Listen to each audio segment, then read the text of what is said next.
Hello guys, welcome back to A grade learning. आज हम लोग फिर से यूनिट 5 की वीडियोस के साथ आ चुके हैं। एंटरप्रेन्योरशिप डेवलपमेंट में यूनिट 5 हमारा क्या है? Entrepreneur and law. इसको स्टार्ट करने से पहले मैं आपसे प्लीज रिक्वेस्ट करूंगा कि यूनिट 4 और यूनिट 3, यूनिट 2 और यूनिट 1, मैं थोड़ा पीछे से ऊपर की तरफ जा रहा हूं, तो आप प्लीज उस वीडियोस को जाकर के जरूर देखिएगा। आप जब तक उस वीडियो को नहीं देख पाएंगे तब तक कोरिलेट नहीं कर पाएंगे यूनिट 5 से, क्योंकि ये इंपॉर्टेंट टर्म है, इसमें कुछ फाइनेंशियल टर्म्स की भी यूज किया गया है। तो आई होप कि आप प्लीज उस वीडियो को देख भी चुके होंगे। कुछ लोग जिसने नहीं देखा है प्लीज वो जा करके उस वीडियो को देखें, लाइक और कमेंट भी करके बताइएगा कि वहां पे कुछ मिस आउट तो नहीं हो गया है, कि मैं उसमें कुछ नए टॉपिक इंक्लूड कर पाऊंगा। ठीक है, आइए हम लोग शुरू करते हैं नई वीडियो के साथ। ठीक है, business ownership. Business ownership, I hope कि आपको समझ में आएगा। ओनर, मालिक। ठीक है, मालिक कौन होते हैं? जो कि बिजनेस को स्टार्ट करते हैं। ठीक है, ये बिजनेस टर्म से यूज कर रहा हूं तो ऑब्वियस सी बात है बिजनेस ओनरशिप की बात होगी यहाँ पे। तो इंपॉर्टेंट इसका की टर्म क्या है कि a business is run by one person that only known as sole enterprise. Sole enterprise का मतलब क्या है? सोल मतलब इकलौता एक पर्सन जहां पे होता है। ठीक है, तो बिजनेस ओनरशिप के कई सारे लोग होते हैं। बिजनेस को स्टार्ट करने के लिए बिजनेस का मालिकाना हक किसके किसके ऊपर होता है, कौन कौन लोग उसमें इन्वॉल्व होते हैं, कितने टाइप के लोग होते हैं जो बिजनेस को स्टार्ट करते हैं, कितने लोग मिल करके बिजनेस को स्टार्ट करते हैं, ये सारी चीजें इसमें हम लोग पढ़ेंगे। साथ ही साथ लॉ भी जानेंगे कि कुछ लॉ इसके लिए बनाया गया है बिजनेस को स्टार्ट करने के लिए, तो उस लॉ के अंडर में हमें बिजनेस को चलाना होता है। ठीक है, वही सारी चीजें हम लोग इस यूनिट में पढ़ेंगे। और नेक्स्ट क्या है इसका? The business is run by individual person और हैविंग द पार्टनरशिप। ठीक है, मतलब बिजनेस एक इंडिविजुअल पर्सन के थ्रू भी हो सकता है और पार्टनरशिप में भी किया जा सकता है। So basically now I am coming to some English wordings that objective क्या हो सकते हैं इसके। Means the objective of business plan. What are the basic objective? They are giving the direction to vision formulated by the entrepreneur and also to monitor the progress after implementing the plan। मतलब मैं कह रहा हूं क्या कि इसमें ये objective इसका ये होता है कि इवेल्युएट किया जाता है जब मैं बिजनेस को सेटअप कर लेता हूं। ठीक है, उसके प्रोस्पेक्ट को जो ओनर होता है वो समझता है कि मैं बिजनेस सेटअप कर लूंगा तो मुझे उसका आउटकम क्या मिलेगा, या हम जब साथ में पार्टनरशिप में कोई बिजनेस को सेटअप करेंगे तो हमारा आउटकम कैसा निकल के आएगा, हमारा वर्क कल्चर कैसा होगा, वो सारी चीजें हम लोग इसमें जानेंगे। देखिए, डिफरेंट टाइप के various form of business ownership होते हैं। पहला होता है सोल प्रोप्राइटरशिप। ठीक है, partnership form, joint stock company, joint Hindu family firm. थोड़ा ये इंपॉर्टेंट है ये भी टर्म, ये पहली बार आपने शायद सुना भी होगा। नेक्स्ट है क्या? Corporate organisation. हम लोग धीरे धीरे डिस्कस करेंगे। मैं आपको पहले यही बता देता हूं, सोल प्रॉपर्टीशिप का मतलब ही होता है, मैंने यही बताया, सोल एंटरप्राइज मतलब सोल प्रॉपर्टी, जो इकलौता एक सिंगल पर्सन इन्वॉल्व होता है किसी बिजनेस को सेटअप करने के लिए, वही सोल प्रॉपर्टीशिप होता है, उसी का मतलब होता है। तो ये ज्यादा इसमें एक्सप्लेन भी नहीं करने वाली चीजें, आपको समझ में आ जाएगा। आई होप आप लिख भी लेंगे, बिकॉज आप फोर्थ ईयर में आ चुके हैं, 8th सेमेस्टर में आ चुके हैं, तो ऑब्वियस सी बात है आप ये लिख लेंगे। नेक्स्ट क्या है? पार्टनरशिप। और सबसे इंपॉर्टेंट बात कि आपको पता है कि आपने 4 साल अपने बीटेक के 4 साल आपने दिए हैं एग्जाम में, तो एकेटी की कॉपी कैसे लिखनी है आई होप आपको समझ में आ गया होगा। लेकिन इंपॉर्टेंट ये है कि आप कुछ की टर्म्स का यूज जरूर करें। आप कभी आपने नोटिस किया होगा, मैं जो कॉपी आपको ये पेज पे लिख करके बताता हूं, देखिए मैं हर चीज पॉइंट में लिखता हूं। तो AQ2 में स्कोर करने का सबसे अच्छा तरीका ये होता है ना कि पॉइंट में ही आंसर्स को लिखिए। जब आप पॉइंट में लिखेंगे तो एग्जामिनर उस चीज से अट्रैक्ट होता है। ठीक है, और पॉइंट्स में लिखने से पॉसिबिलिटी ये होती है कि एग्जामिनर एक लाइन पढ़ेगा तो वो समझ में आ जाएगा कि बच्चे के अंदर उस चीज का कॉन्सेप्ट है। तो चलिए ज्यादा इस पे डिस्कस नहीं करेंगे, जब मैं पेपर डिस्कस करूंगा तो आपको ये सारी चीजें बताऊंगा, तरीका बताऊंगा कि कैसे एग्जाम में लिखते हैं। ठीक है, तो पार्टनरशिप फॉर्म क्या होता है? पार्टनरशिप फॉर्म ये होता है कि जहां पे एक या एक से ज्यादा पर्सन इन्वॉल्व रहते हैं। ठीक है, वहां पे पार्टनर्स मतलब जैसे मान लीजिए मैं हूं और एक और मेरा कोई फ्रेंड है, हम दोनों मिलकर के क्या कर रहे हैं? एक फर्म को स्टार्ट कर रहे हैं। तो हम दोनों ने एक कॉन्ट्रैक्ट साइन किया है क्योंकि लॉ पढ़ रहे हैं तो बिना लॉ किसी भी बिजनेस को स्टार्ट करते समय रजिस्ट्रेशन कराना पड़ता है।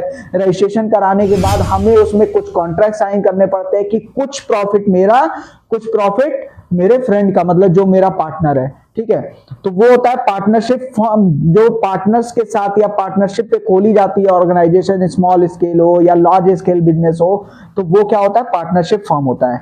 नेक्स्ट है जॉइंट स्टॉक कंपनी, इसके बारे में हम लोग डिटेल में थोड़े डिस्कस करेंगे।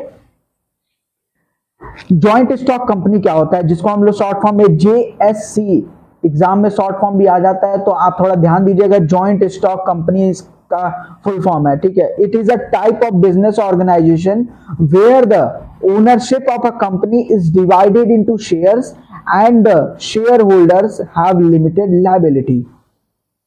जॉइंट स्टॉक का मतलब समझ रहे होंगे आप, स्टॉक का मतलब जहां शेयर होल्डर्स का नाम आता है, ठीक है, शेयर्स की बात आती है, तो वो बिजनेस ऑर्गेनाइजेशन जहां पे ओनरशिप ऑफ अ कंपनी, जहां पे बिजनेस की ओनरशिप किससे होती है, वो डिवाइड की जाती है शेयर्स में, शेयर होल्डर्स में, और उसकी कुछ लायबिलिटीज पे, ठीक है। उसके बिहाफ पे जब हम लोग कंपनी फॉर्म करते हैं, कंपनी को बनाते हैं, ठीक है, कंपनी को स्टेब्लिश करते हैं, तो वही होता है जॉइंट स्टॉक कंपनी, जहां पे जॉइंट होती हैं कुछ चीजें, उनके शेयर्स इकट्ठा होते हैं, शेयर होल्डर उसमें एक होते हैं, वो सारी उनकी कुछ लायबिलिटी होती है उस पर्टिकुलर फर्म से रिलेटेड, तो वो जब मिला करके कंपनी को स्टेबल करते हैं तो वो होती है जॉइंट स्टॉक कंपनी। बेसिकली जैसे एग्जांपल देखते हैं कौन कौन से, आपने नाम सुना होगा Tata Iron and Steel Corporation का, दूसरा Hindustan Lever Limited, I hope आपने सुना होगा HLL, हिंदुस्तान लीवर लिमिटेड, आपने ऐड भी देखा होगा। और रिलायंस, सबसे पॉपुलर ब्रांड रिलायंस अंबानी जी का है, रिलायंस इंडस्ट्री लिमिटेड, ठीक है। यहां पे ये शेयर्स अपने शेयर करते हैं, शेयर होल्डर का एक रोल प्ले करते हैं, उसको मिला करके जब कंपनी बनाई जा रही है तो वही है क्या, joint stock. Next, private company must have at least 2%। देखिए जब कोई प्राइवेट कंपनी हम लोग फॉर्म करते हैं, ठीक है, प्राइवेट कंपनी होती है जिसको हम लोग, वहां पे एटलीस्ट 2% का इन्वॉल्वमेंट होता ही होता है रजिस्ट्रेशन करवाने के लिए। जब तक 2% नहीं होंगे तब तक उस पर्टिकुलर प्राइवेट कंपनी का रजिस्ट्रेशन नहीं हो सकता है। सेकेंड क्या है, पब्लिक, जो पब्लिक लिमिटेड कंपनी होती है must have at least 7 people to get it registered. Public limited company में कम से कम 7 पर्सन की जरूरत होती है रजिस्ट्रेशन करवाने के लिए, तभी वो पब्लिकली रजिस्टर हो पाएगी और आप उसकी एक कोई फंड स्टेबल कर सकते हैं, उसका एक लॉ डिफाइन कर सकते हैं मार्केट में। नेक्स्ट देखते हैं कि जॉइंट हिंदू फैमिली फर्म, थोड़ा इंपॉर्टेंट भी है और मैं इसको थोड़ा डिटेल में नहीं, थोड़ा शॉर्ट में एक्सप्लेन कर दूंगा तो आपको समझ में आ जाएगा और कॉपी लिखना आपको आता है। तो जॉइंट हिंदू फैमिली फर्म, आप समझ रहे होंगे हिंदू फैमिली का इन्वॉल्वमेंट होता है यहाँ पे। It is a type of business structure that is traditionally found in India में फाउंड किया जाता है, क्योंकि सबसे ज्यादा तो डेमोक्रेसी यहीं पे है, यहाँ पे इंडिया में ही हर तरीके के लोग होते हैं, यहाँ हिंदू भी हैं, इस्लाम है, सिख हैं, ईसाई हैं और बहुत सारे हमारे भाई हैं, ठीक है।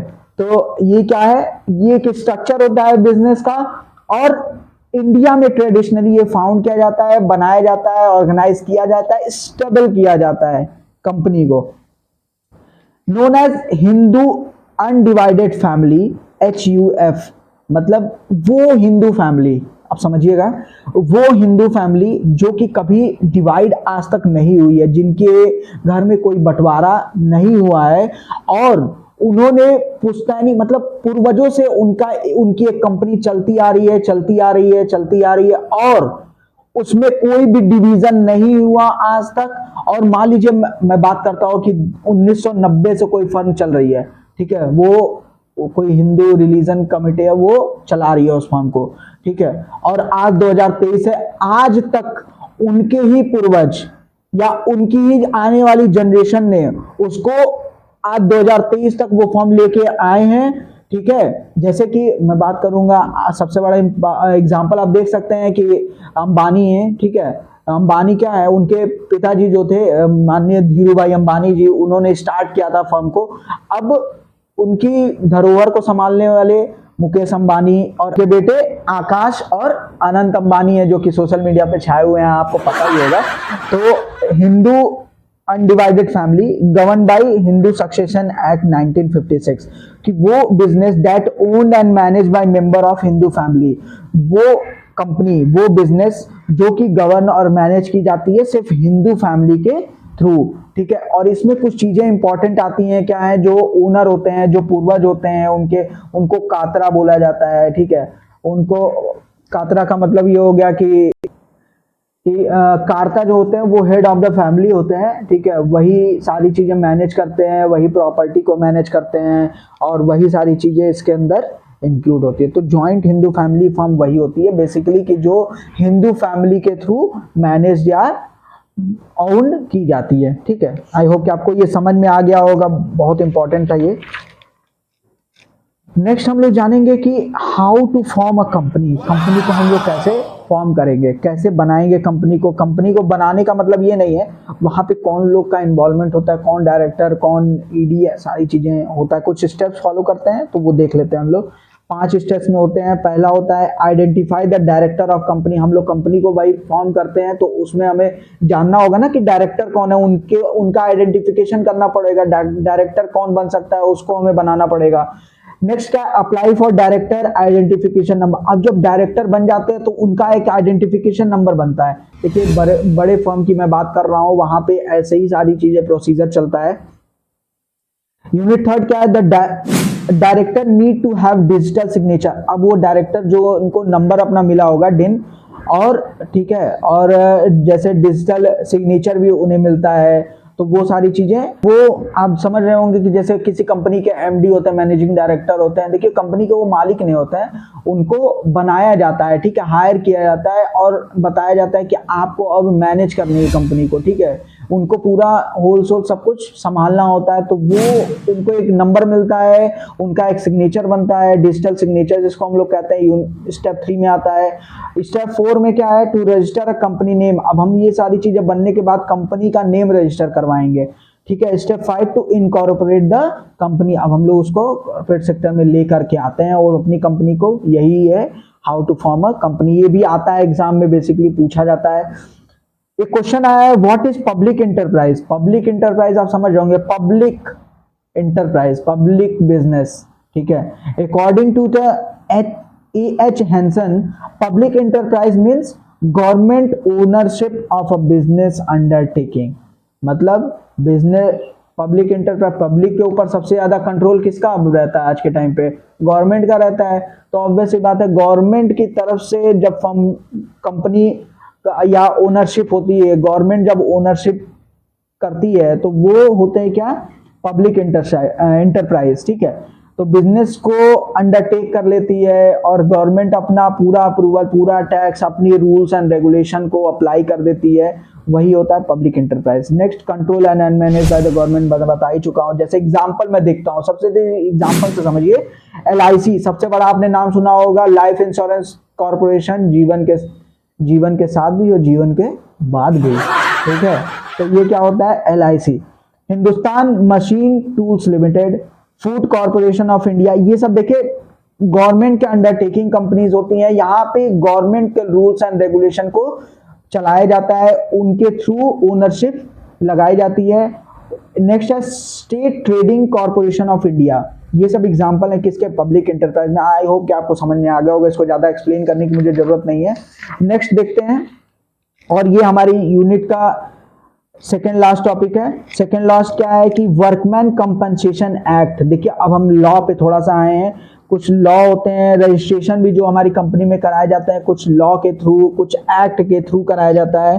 तो एक होता है workman compensation act. Workman compensation act जो कि 1923 में किया गया था। In this act provision of compensation to worker and their dependents who are victim of any accident and loss their part of body और लाइफ, ठीक है। मतलब वर्क कॉम्पनसेशन एक्ट में बेसिकली ये है कि मान लीजिए किसी भी इंडस्ट्री में, किसी भी बिजनेस में क्या होता है कि मान लीजिए कोई एम्प्लॉय है, ठीक है, कोई वर्कर है, उसका एक्सीडेंट हो जाता है या वो काम करते समय, मजदूरी करते समय अपने किसी बॉडी पार्ट को लूज कर देता है, अपनी लाइफ को गंवा देता है, तो उसके लिए कुछ कॉम्पनसेशन मिलता है, कंपनी की तरफ से भी मिलता है, गवर्नमेंट की तरफ से मिलता है, कुछ एक्ट के थ्रू, मतलब कुछ रूल्स एंड रेगुलेशन के थ्रू। तो वो रूल एंड रेगुलेशन ही ये क्या होता है, वर्कमैन कंपनसेशन एक्ट बोलते हैं, जिसको अब क्या बोला जाता है, एम्प्लॉय कंपनसेशन एक्ट। अब नया नाम दिया गया है, इसको इंप्लीमेंट किया गया है, क्या, एम्प्लॉय कंपनसेशन। एम्प्लॉय को कॉम्पनसेट किया जाता है, कुछ कॉम्पनसेशन दिया जाता है, कुछ कमीशन दिए जाते हैं, ठीक है। उन कोई लॉस हो जाता है, जैसे मान लीजिए उनके घर में, आपने सुना होगा जो मृतक आश्रित होते हैं, या ये भी कहा जाता है गवर्नमेंट सेक्टर में, आपने मृतक आश्रित का एक नाम सुना होगा। जब कोई, जैसे मान लीजिए किसी के पिताजी गवर्नमेंट जॉब में होते हैं और उनका क्या होता है कि वो किसी अच्छी पोस्ट पे होते हैं या किसी भी पोस्ट पे होते हैं, उनका कोई बच्चा होता है, उनका कोई बेटा होता है, जब वो माइनर से ऊपर जाता है, माइनर मतलब समझिएगा, माइनर का मतलब 18 ईयर्स ऑफ एज, ठीक है, जब वो 18 ईयर से कम होता है और जब 18 ईयर्स क्रॉस कर लेता है अपनी एज, तभी वो माइनर के टैग से हटता है। तो जब वो 18 साल से ऊपर हो जाता है और उसकी क्वालिफिकेशन, एलिजिबिलिटी बढ़ जाती है उसकी, ठीक है, तो वो उसके पिता की जॉब उसे ऑफर कर दी जाती है। लेकिन ऐसा ये बिल्कुल जरूरी नहीं है कि आप मतलब उनके पिताजी अगर किसी कंपनी के या किसी गवर्नमेंट सेक्टर में बड़ी पोस्ट पे थे तो उस बेटे को भी बड़ी पोस्ट मिली जाएगी, ऐसा कंपलसरी अब नहीं है। पहले होता रहा होगा लेकिन अब ऐसा नहीं होता है। जितनी उसकी क्वालिफिकेशन होगी उस क्वालिफिकेशन के हिसाब से उस बच्चे को, उनकी बेटी हो गई या बेटे हो गए, उनको वो जॉब ऑफर कर दी जाती है। बेसिकली उनकी वाइफ को भी दे दिया जाता है, जो उनकी वाइफ होती हैं, जो विडो होती हैं, वो अपने हस्बैंड की जॉब को कंटिन्यू कर सकती हैं, ठीक है, अगर वो पढ़ी लिखी क्वालिफाइड होती हैं तो उनको वो जॉब ऑफर कर दी जाती है। तो वही एक टाइप का कॉम्पनसेशन है। तो वो सारी चीजें जो जॉब ऑफर किया जाता है वो कुछ एक्ट के या कुछ लॉज, कुछ रूल एंड रेगुलेशन के अंडरटेकिंग किया जाता है, तो वही उसके अंदर आता है एम्प्लॉय कॉम्पनसेशन एक्ट। एक ईएसआई पढ़िएगा, एम्प्लॉय स्टेट इंश्योरेंस कॉर्पोरेशन, वो responsible for providing medical benefit, cash benefit and other facilities. मतलब एम्प्लॉय स्टेट इंश्योरेंस कॉर्पोरेशन क्या करते हैं कि ये मेडिकल बेनिफिट देते हैं, कैश बेनिफिट देते हैं और अदर फैसिलिटीज भी होती हैं, कुछ अदर फैसिलिटी दी जाती है, जैसे मान लीजिए उनको पीएफ भी दिया जाता है और घर का खर्चा, ठीक है, खाने पीने का, हाउस होल्ड फैसिलिटीज, बहुत सारी चीजें होती हैं जो उनको इस एम्प्लॉय कॉम्पनसेशन एक्ट के थ्रू मिलती हैं, ठीक है। अब हम लोग एट लास्ट टॉपिक, बहुत इंपॉर्टेंट टॉपिक है, मैं यहाँ लिख दे रहा हूँ, इंपॉर्टेंट टॉपिक हो सकता है ये कि various national and state level agencies which render assistance to small scale industry. मतलब कौन कौन से वो वेरियस और नेशनल स्टेट लेवल के एजेंसीज होती हैं जो स्मॉल स्केल इंडस्ट्री में अपना रोल प्रोवाइड करती हैं, और उनके कुछ रोल्स क्या क्या होते हैं वो भी हम लोग थोड़ा थोड़ा करके डिस्कस करेंगे। देखिए, दो टाइप के एजेंसी होती है, एक नेशनल लेवल एजेंसी होती है, एक स्टेट लेवल एजेंसी होती है। तो नेशनल लेवल एजेंसी में तीन चीजें आती हैं, national small industry corporation limited, ऊपर कर लेता हूं मैं थोड़ा, national small industry corporation limited, जिसको हम NSIC कहते हैं, small industry development organisation SIDO, next है क्या, small industry service institute SISI, ठीक है। आइए देखते हैं हम लोग धीरे धीरे। नेशनल लेवल एजेंसीज में national small industries corporation limited, इनका रोल क्या होता है, they are set up in central government in 1955, ये 1955 में इसको सेटअप किया गया था। तो उनका काम क्या है, to import plant and machinery, ठीक है, जो स्मॉल स्केल इंडस्ट्री के लिए प्लांट और मशीनरी को इंपोर्ट कराने का काम करता है। दूसरा क्या है, train the worker on operation of modern machineries, जो मॉडर्न मशीनरीज कंपनी में लाई जाती है स्मॉल स्केल इंडस्ट्री में, तो उसके लिए वर्कर को ट्रेन किया जाता है। Next, small industry development organisation में इनका रोल क्या होता है, set up for policy making, coordinating and monitoring. ये पॉलिसी मेकिंग के लिए होते हैं, कोऑर्डिनेटिंग के लिए होते हैं एंड मॉनिटरिंग के लिए होते हैं। नेक्स्ट क्या, provide technical consultancy, technical knowledge, technical benefits भी प्रोवाइड करती है ये firm. Next preparing report on literature, ये रिपोर्ट प्रिपेयर करती है जो भी स्मॉल स्केल इंडस्ट्री होती है वो क्या क्या इंपॉर्टेंट प्रॉफिट पा रही है, क्या रिवेन्यू जनरेट कर रही है, कैसे मार्केट में उसको कैप्चर करना है, मार्केट में कैसे अपने आप को सही तरीके ढंग से स्टेबल करना है, वो सारी रिपोर्ट ये फर्म बना के देती है। नेक्स्ट क्या है, स्मॉल इंडस्ट्री सर्विस इंस्टीट्यूट, इनका क्या काम है, help in selecting industry location and layout, ये इंडस्ट्री का लोकेशन सेट करती हैं, कैसी इंडस्ट्री होगी उसका लेआउट कैसा होगा, वो सारी चीजें ये बनाते हैं, डिजाइन करते हैं। नेक्स्ट क्या है, प्रोवाइड ट्रेनिंग फैसिलिटी, ये भी ट्रेनिंग प्रोवाइड करते हैं।